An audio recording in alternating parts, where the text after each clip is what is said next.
Namaku Igi Oktamiasi. Aku adalah seorang penyintas gangguan bipolar. Aku pernah melakukan percobaan bunuh diri pada kelas 4 SD. Sejak itulah aku merasa aku berbeda dengan orang lain. Apa nih reaksi kamu nih ya ketika kamu tahu nih misalnya ada salah satu anggota keluarga kamu atau teman dekat kamu gitu ya, dia didiagnosa punya gangguan kejiwaan. Mikirnya mereka juga pasti ingin dianggap sebagai manusia normal biasa pada umumnya. Itu aib sih nggak sih buat kamu kalau misalnya? Siapa yang bilang aib?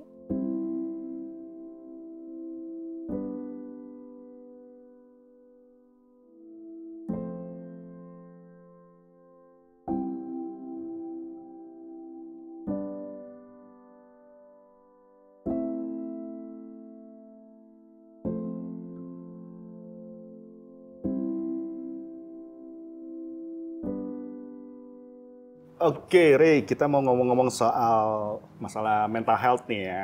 Yang pertama nih, Rey, apa sih yang kamu tahu tentang gangguan kejiwaan itu? Penyakit ya, salah satu penyakit gitu. Jadi yang ya mungkin ada beberapa orang yang kurang beruntung pasti akan mengalaminya, entah itu mungkin dari lahir atau enggak muncul, setahu aku ya karena emang dari trauma, mungkin dari masa kecil atau mungkin ada kejadian-kejadian yang emang traumatizing buat dia. Apa sih gangguan kejiwaan menurut Mas Hara?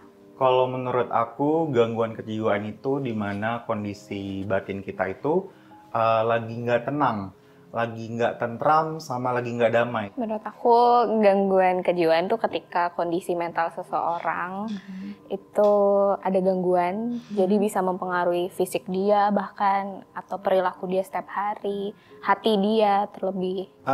Lanjut lagi nih, Rey.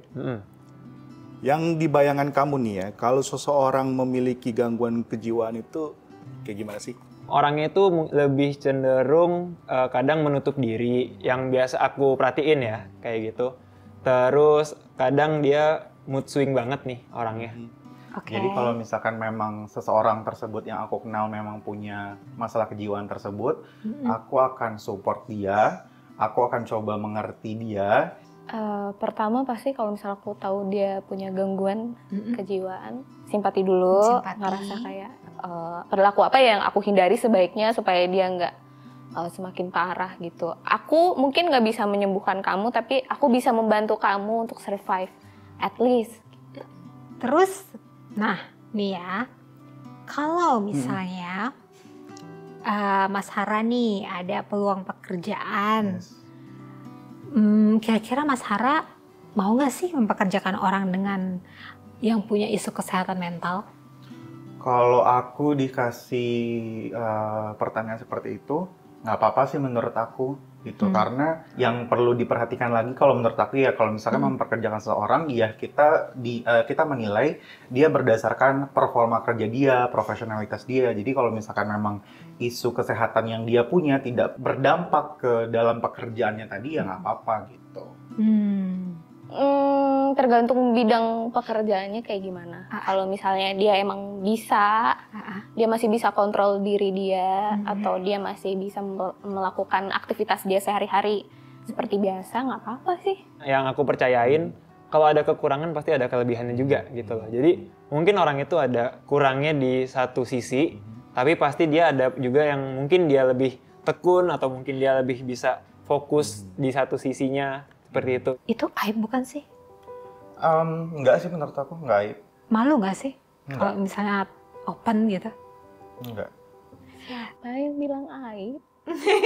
Nggak ada loh, banyak loh yang sampai dipasung. Iya sih, benar-benar. Tergantung lingkungannya berarti ya. Kalau misalnya orang sekitarnya dia pengetahuan dia tentang mental disorder ini belum mumpuni, dia akan memperlakukan orang itu aneh gitu. Pertama aneh, terus kayaknya dia bukan dirinya gitu. Tergantung lingkungannya bagaimana gitu. Kalau semakin pintar lingkungannya pasti semakin bagus kok nge-treatnya. Bukan sih, karena itu juga bukan kita yang minta gitu. Gimana lagi, emang udah takdirnya seperti itu gitu.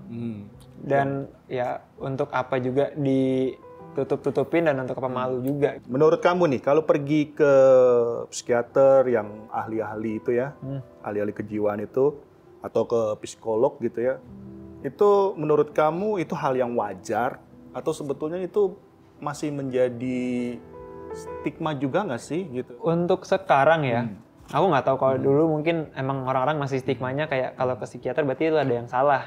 Intinya kayak gitu ya kalau kasarnya.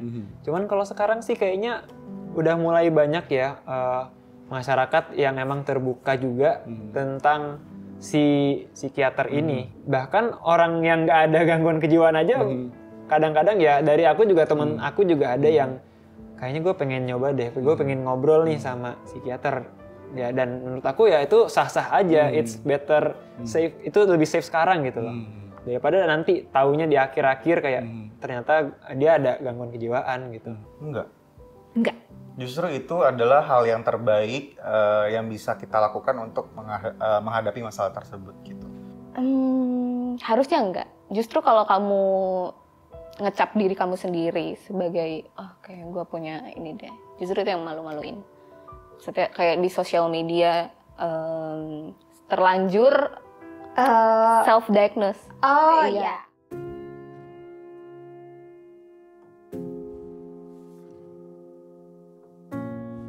Namaku Igi Oktamiasi. Aku adalah seorang penyintas gangguan bipolar. Aku pernah melakukan percobaan bunuh diri pada kelas 4 SD. Sejak itulah aku merasa aku berbeda dengan orang lain, seperti ada yang salah dalam diri aku. Pada tahun 2013, setelah berjuang dengan kondisi mood aku yang naik turun, aku memberanikan diri pergi ke profesional dan selama sekitar 2 bulan melalui asesmen, aku didiagnosa gangguan bipolar. Karena pengalamanku yang merasa berjuang sendirian menghadapi bipolarku, pada tahun yang sama, aku dan teman-teman mendirikan komunitas Bipolar Care Indonesia sebagai wadah bagi teman-teman survivor bipolar lainnya agar tidak merasa sendirian. Wow, keren. Orang di depan lo adalah seseorang yang memiliki bipolar. Nggak nyangka sih, karena aku tidak melihat tidak melihat kekurangan, tidak melihat keburukan gitu terhadap Mbak Igi gitu. Jadi pas aku pertama ketemu Mbak Igi tuh kayak positif aja gitu, positive vibes. Terus aku juga bisa kayak ketawa, seneng gitu. Jadi aku nggak merasa sama sekali ada masalah sama Mbak Igi gitu. Nice to meet you. Kamu adalah seseorang yang keren sih. Nama saya Kiki, saya penyintas skizofrenia. Oke, saya didiagnosa pertama kali tahun 2008, 13 tahun yang lalu. Saya bersyukur saat ini saya sudah pulih dan mampu berfungsi kembali sehari-hari seperti orang-orang pada umumnya. Saya percaya kepulihan saya adalah mukjizat dari Tuhan. Saya sudah berdamai dengan skizofrenia yang saya alami dan saya mengambil hikmah dari perjalanan pemulihan saya sebagai berkat Tuhan yang tersembunyi. Blessing in disguise. Dengan menjadi berkat dan berguna bagi teman-teman yang masih berjuang dengan skizofrenia dan keluarga mereka. Dari tadi dari awal sampai akhir lo menyangka nggak kalau orang di depan itu adalah orang yang punya pengalaman seberat itu juga? Enggak sih, gue jujur awal nggak nyangka banget sih mas. Keren sih mas udah berjuang selama ini juga. Pertama kali tahu memang nggak tahu, terus terang aja gitu kan. Dan kita semua yang mengalami gangguan jiwa awalnya juga nggak sadar kalau kita sakit. Ternyata yang menyadari adalah ya lingkungan sekitar kita, orang-orang terdekat kita, terutama keluarga kita kan. Oke. Ya saya bersyukur sih Re, bisa terdeteksi dini gitu ya. Karena dulu ayah saya pun, almarhum ayah saya pun pernah jadi pasien psikiater gitu. Jadi udah nggak asing buat beliau, akhirnya saya juga terdeteksi dini. Makanya bisa pulihnya tuh, chance pulihnya bisa lebih besar gitu. Ada 2 episode kekambuhan yang harus saya alamin dan harus dirawat inap juga di di perawatan inap kejiwaan gitu kan, di rumah sakit gitu. Ya pokoknya keren sih Mbak Igi. Aku kagum banget sih sama orang-orang yang punya gangguan mental, punya masalah kejiwaan, tapi bisa survive dan bisa akhirnya kayak kamu bisa membawa energi yang positif, aura yang positif terhadap orang-orang sekitar kamu gitu. Iya.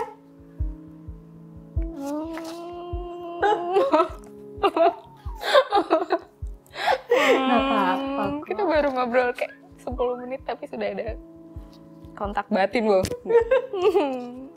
Aku pengen terima kasih sih sama Mbak Igi bisa bertahan sampai sekarang dan bisa survive sendirian. Mungkin pada saat itu aku nggak tahu gimana kondisinya waktu itu.